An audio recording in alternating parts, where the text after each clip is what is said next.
I now invite the Deputy Secretary General to make opening remarks and to engage Sophia in a dialogue. Hello, Sophia. It's a good job she's a woman. That's Amina J. Mohammed, Deputy Secretary General of the United Nations, addressing a joint committee meeting on the future of everything. So what will it take to make artificial intelligence a force for good? And how can we ensure that no one is left behind in this age of rapid technological change? The UN's meeting, held in early October, was about looking towards the future and discussing the impact technology and artificial intelligence systems will have on humanity. We must ensure the gains are broadly shared and that displaced workers receive support. If technology changes the nature of work, we need to protect workers and to help them adjust. We need to close the digital divide between developing and developed countries, between the poor and the wealthy, and between women and men, girls and boys. We must at all costs avoid exacerbating inequalities. The influence of technology on our societies should be determined by the actions of us, humans, and not by machines. Technology is here for us to explore and use for the benefit of all. But if you're looking at the impact AI is having on our societies, the truth is there's no more visible display of artificial intelligence than in the field of robotics. Thank you for inviting me. I am thrilled and honored to be here at the United Nations. The UN is one of humanity's greatest accomplishments, representing a democratic union of nations that are working together for the benefit of all.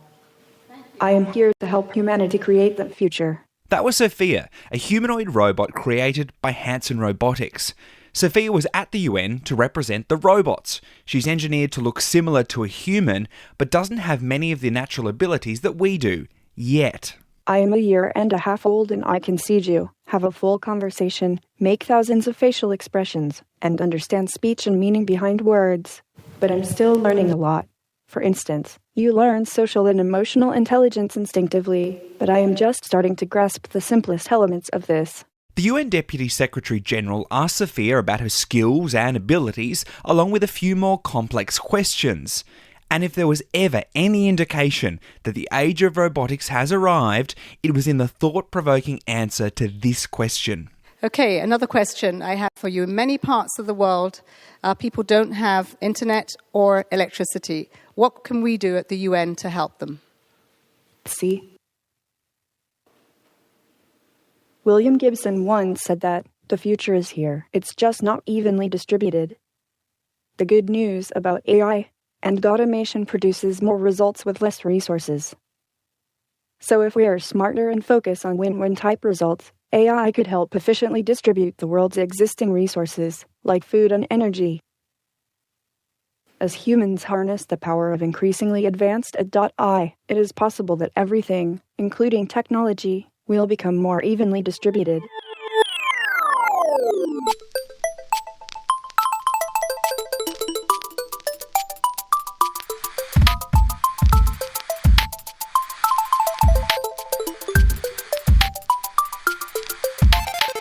Welcome to Moonshot, the show exploring the biggest ideas in technology and innovation and the people making them happen. I'm Christopher Lawson. And I'm Andrew Moon. Now, back in episode 2, we explored the concept of artificial general intelligence, or the idea that machines may one day equal or even exceed human capabilities. And this week we're looking at the future of robotics through the eyes of the creators. Yes, we're exploring the minds of the people who are making that robotic future a reality, to find out just how far away we are from all owning our own robotic friends.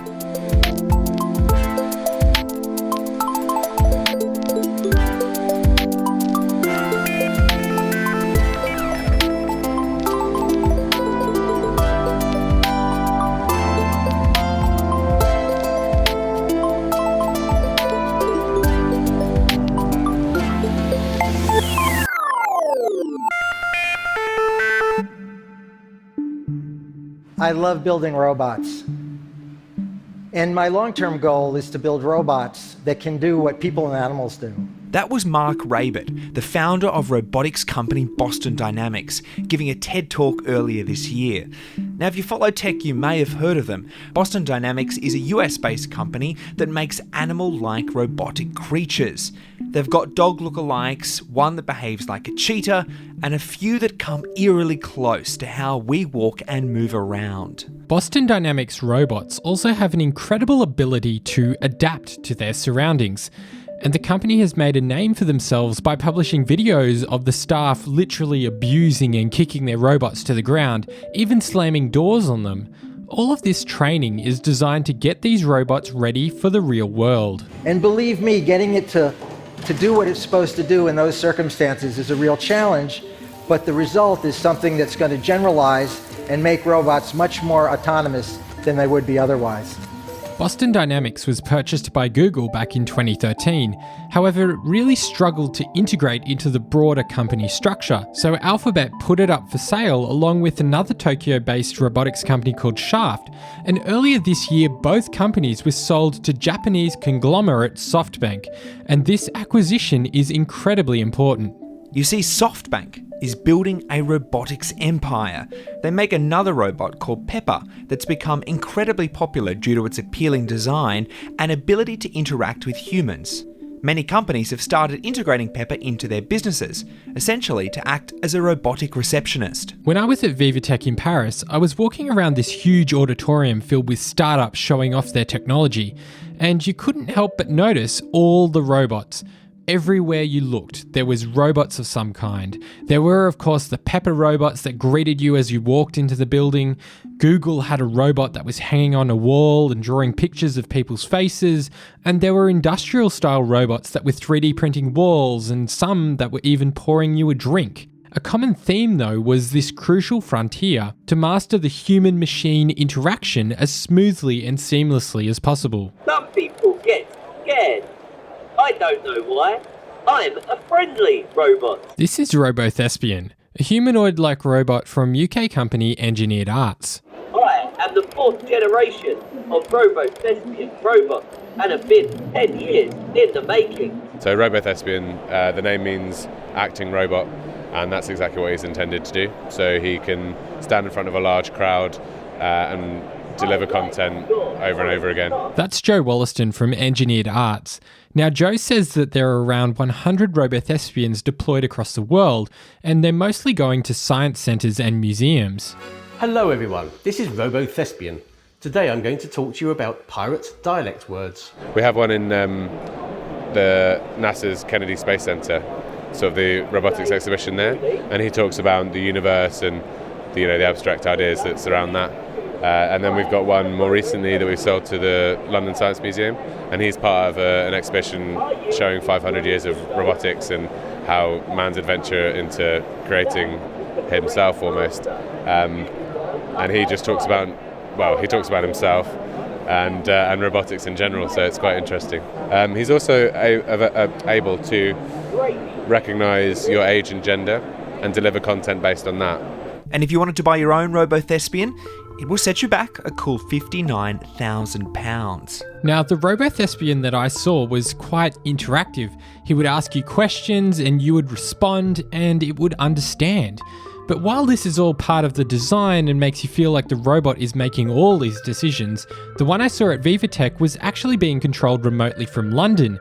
So while RoboThespian could be programmed to operate autonomously, it can be made even more interactive by using the robot's telepresence abilities. He's able to converse with people and they can talk back. He can recognise objects and people. And obviously this would indicate some kind of deep learning or very intelligent artificial intelligence. However, we like to joke about it being called artificial AI because nothing's better than a human brain. But despite the human involvement, there's actually a lot of intelligent systems at play which make RoboThespian great for crowds. Joe talks about RoboThespian being an acting robot, and he means that in every sense of the word. RoboThespian is right at home on the stage. So he's not made to do the dishes or anything like this. He's acting is like the sort of highest denomination, so figure why not make an acting robot? His eyes will follow you around the room, which gets your attention. It's hard to ignore something that is looking at you. And then also his movements, they're under proportional control because of his air muscles. and so he's able to move fluidly and naturally like a human, which makes humans trust him, and so then he's able to deliver that content to someone that trusts him and it's got their attention. So it's a perfect combination for content delivery, which is. Do you think that's important for people trusting robots in the future? I think so, like being friendly? I think being friendly. We always whenever we animate the robots or do anything for sort of shows like this, we try and put a certain level of comedy in it as well. So a lot of the little film skits he does they're kind of a bit tongue in cheek. There's a bit of a joke about them. But that's not to mean that he can't be serious, because actually when you're watching him perform, you almost forget that you're watching a robot, and you get quite drawn into it because of those movements and because you can kind of like trust this as a believable sort of character almost. Oh yeah. Now I'm the king of the robots, a digital VIP. I've reached the top and I've had to stop, and that's what's glitching me. I wanna be a man, a real one, and stroll right into town and be just like the other men. I'm tired of standing around. Oh, whoops! I wanna be like you. I wanna walk like you, talk like you too. You'll see it's true. A machine like me can learn to be human too. Robothespian is a great example of what Professor Marianne Williams from the Magic Lab at the University of Technology in Sydney refers to as a social robot. So a social robot is a robot that interacts with people. It lives in human spaces, and it could be a domestic robot, it could be a robot in a hospital helping patients, helping nurses, working with children, as in entertaining, but also sharing information. And if you consider how just the mobile phone has sort of changed everything and how we do things, in a way, a social robot is like a mobile phone. It's living very close to you, knows a lot about you. But now think of your phone as having arms and legs and able to move around and collect things for you and fetch things for you and pay attention to things when you're busy doing something else. And this technology is available right now, and it's going to change dramatically, yes, in probably less than 10 years. And as these kinds of robots are introduced into the workplace, into public spaces and the home. The idea of having social robots, friendly robots, that people can engage with and connect with on a deeper level is something at the very core of what many are looking at in the robotics space. Honda is one of the more well-known for their Asimo robot that has a friendly charm about it, while Sophia from Hanson Robotics relies on human-like facial features. And back at Boston Dynamics, they're using a similarity to pets and animals to form the connection with us, including a small robot called Spot Mini, which somewhat resembles a dog and weighs just 30 kilos. One of the other companies at Vivatech was a French startup called Cybdroid. They're making humanoid robots that are designed to work in healthcare environments like nursing homes and could help deliver medications or guide the elderly around a space, or perhaps even lead them back to their room. I'm Lou Josselin. I'm head of mechatronics department at Cybdroid, which is a robotics company that's been developing robots for 5 years now. So we have robots that can move around freely, detect obstacles, map their environment, and plan the fastest route from room A to room B, for example. So basically, if the robot is in a retirement hospital, for example, the robot can bring plates of food, drinks, medication into rooms, so that the staff can have more time to interact with people and take care of the patients. So the robot handles the repetitive tasks, and the staff can then focus on what a human can do. The Cybdroid robot can operate autonomously for 10 to 12 hours a day. It also has plenty of cameras, microphones, and of course facial recognition to help it recognise people, something that's crucial if it was working in healthcare. And what good would a robot be without a name? It's called Linby. It's our 5th generation robot. She's 140 centimeters tall, 35 kilos. She can move freely. She can go everywhere a wheelchair can go. For handicap slope, for example, she can climb them as well. So she's totally autonomous. She looks very futuristic, which is great. Thank you very much. Well, she has a very Daft Punk-esque look. Do you think that also sort of helps break any barriers with people like trusting robots? Because you're targeting sort of like generations of people that haven't grown up with this technology. Yes. Well, the design of this robot is a bit more roundish, so it doesn't scare people. It's 140 centimeters tall, so it's not very impressive. People tend to want to interact with the robot. They find it friendly, so they want to interact with the robot. They want to talk to it. They want to handle it, and they actually start liking the robot after a few minutes of just interacting with it. And we'll be back with more Moonshot in a moment.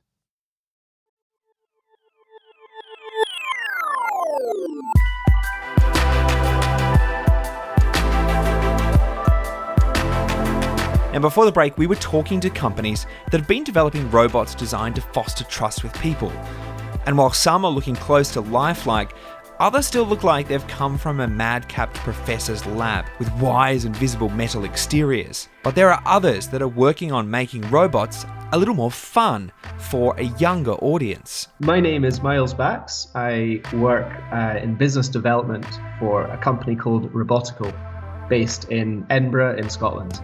Marty is a cute wee robot. It's I'm trying to think, size-wise, it's kind of the size of your forearm, I guess. Marty walks, dances, plays football, wiggles eyebrows, and can generally move around in a very entertaining way. Our target audience predominantly is the kind of kids in the 10 to 13 age group, and they would use a program called Scratch, which is already widely used software for teaching kids how to do basic coding. It's a drag and drop program, and allows you to make Marty walk, dance, and play football. Robotics is a fairly young company. They started in 2016 through a crowdfunding campaign, which raised more than £108,000 on Indiegogo. Now, the company is getting ready to release version 2 of their Marty robot. They're taking pre-orders right now. Marty is designed to be fun and accessible for kids, but it can be built upon and adapted, making it a great learning tool for people trying to break into robotics. And in addition to Scratch, kids can program Marty using Python or even ROS. And this ability for kids to learn robotics is something that Miles says is really important given the increasing prominence of robots in today's society. Understanding how the world is changing is something that's very important for kids who are in school at the moment, because many of the jobs that they might be applying for once they finish don't even exist yet. So it's the pace of change is rapid at the moment, and as such it's really important to get an understanding of how all this technology works, rather than simply receiving your smartphone and letting it do the work. Just understanding exactly what makes it tick can give kids a real advantage in the future.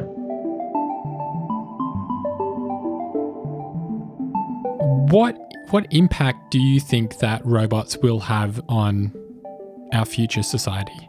Wow, that's a big question. I think robots are already having a huge impact on society, and I think sometimes a robot isn't necessarily the robot of popular consciousness, if you see what I mean.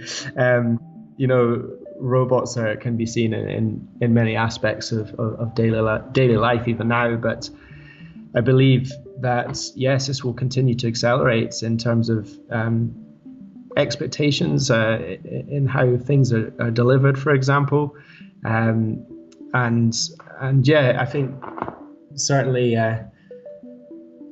robots are here to stay, that's for sure, and it's not necessarily a scary thing, which is sometimes what the media might like to portray. Robots can have a very positive impact in terms of how people live their lives and the efficiency of being able to do things. But Professor Marianne Williams says this still present trust divide between humans and robots isn't going anywhere soon. So we ran an experiment out at Maryland's Stockland shopping centre at the end of last year. and we had a person offering free samples. They were chocolates. And we had the robot doing the same thing, offering free chocolates. Now, wouldn't you think that most people would be just as happy taking a chocolate from a robot as a person? And by the way, they might even take more, because who cares if the robot thinks that, they took 3 and they got more than their fair share or something like that. But it turned out that people were much happier taking chocolates from a human. And part of the reason was that they just weren't sure about that robot, and they weren't sure what data the robot was collecting, and also what the robot might do. Like if they took the chocolate, maybe the robot would grab them. And but what we noticed is that people were a lot more comfortable in groups approaching the robot. So, if a group kind of went to the robot, then suddenly everyone was crowding around the robot, really super interested, grabbing chocolates, and was all fine. And while that all makes sense now, we did not anticipate that kind of behavior at all. And I think that the most important thing, yes, is to have experiments. That means we need robots and lots of them, and we need to actually get them out of the labs into the streets, and so people can actually have useful conversations about their impact on society and what we need to do about it, or if we need to do anything about them. It's really important that robots are not just seen as scary and as disruptive and as a negative demonstrative of a kind of negative future. This is Miles Bax again. Robots can be hugely a positive development, and maybe part of that is changing the nature of the way that they're portrayed in the popular consciousness. So rather than a kind of Terminator style toy robot, which you might see, having a friendly cartoon character figure is something that is hopefully something that's going to be positive for kids and might help make a bit of a change in terms of perhaps maybe media being negative towards kind of robotic stories in general. It might just make that change. So I think it is important to show the friendly face of robotics too. So I think it is important to trust robots. There's that the whole thing about the uncanny valley, and we're definitely on the robotics side of it, because he looks like a robot, he's built like a robot, you can see his wires and he's got chains on his legs and this kind of thing. So the only thing that's kind of uncanny is his fluid movements, but I think that's more comforting in this sense than frightening. And a lot of people are quite responsive to him and engaging with him because of that kind of movement. I think it's quite important. Yeah. What's sort of the time frame, do you think, before everyone's got one of these in their house? I would say a few years. We're working with partners right now to be able to have robots in healthcare institute, for example. It's not affordable for a particular right now, but it will be. We're industrializing the product, so we will bring the price down, obviously. And I think in a few years from now, we'll have robots at home.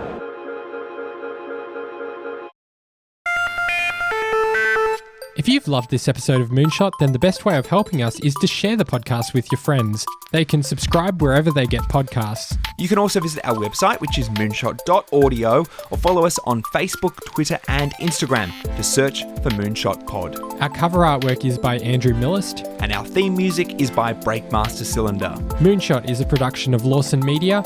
I'm Christopher Lawson. And I'm Andrew Moon. Join us again next time on Moonshot.